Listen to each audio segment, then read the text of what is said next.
degree in business psychology. And I'm basically an entrepreneur. I have a few businesses. I follow from production to marketing and sales. So if you have any questions related to business in general, practical issues, you're welcome to solve. So that's a little bit about myself. Tell me about yourself. I was Institute of Management.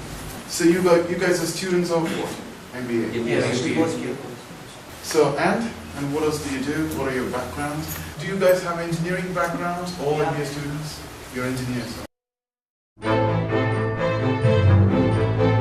So what you have to do is, in this 10 minutes, you have to, number one, gather information to introduce the person. Just take 2 minutes to do that. It has to look good. It has to be coherent. Do you understand? So I think he's a better. His name is Karthikeyan. His friends call him Ken. He just told me this.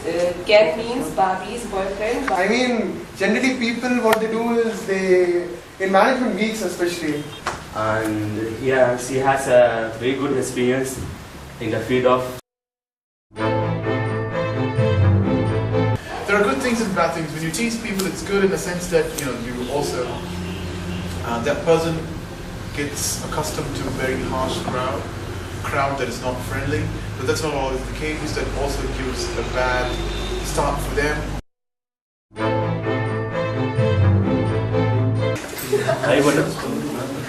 I got it. You.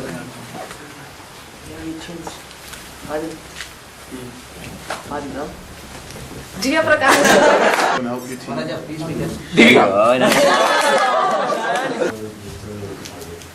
Karthik.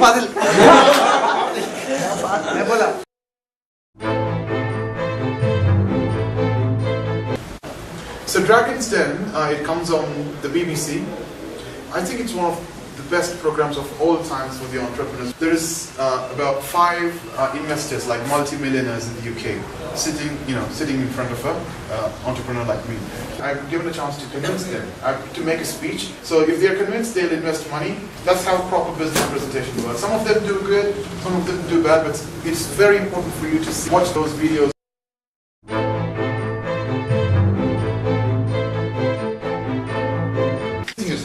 Have an introduction prepared and ready, off the cuff. Somebody wakes you up at midnight, asks you to introduce yourself. You have to introduce yourself properly. Specifically looking at introducing yourself at an interview, you could add certain things that are quite unique about yourself. When you say again those things like, I'll be committed, I'm hardworking, people have listened to these things several times. Every person that comes and sits in front of them says these things or wants to convey these, whether or not he's being frank.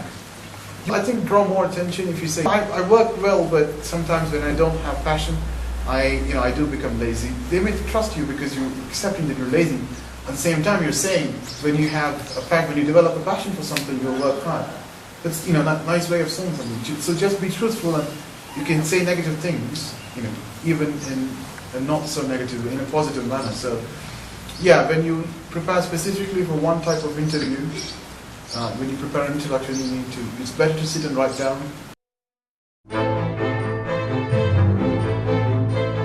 You're doing, when you're in private, turn your camera on, have an eye on your watch, take 60 seconds to present something.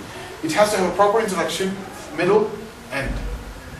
We keep reducing the amount of time that we give for preparation. Sometimes, to start with, we give, for example, 10 minutes to prepare for 60 seconds. And then you keep reducing the time, and finally you do it off the cuff. The person has to come here, and then you give them the topic. So, I'm going to now talk about how first you make a resume for yourself, and secondly, how you prepare yourself to face an interview with the resume. When somebody stops and asks questions, you have to be capable of answering those questions. Not if you just have a fantastic resume. You need to get your hands dirty. Yeah. What is that statement? Getting hands dirty. Well, I don't know if he was being, it's a financial organization.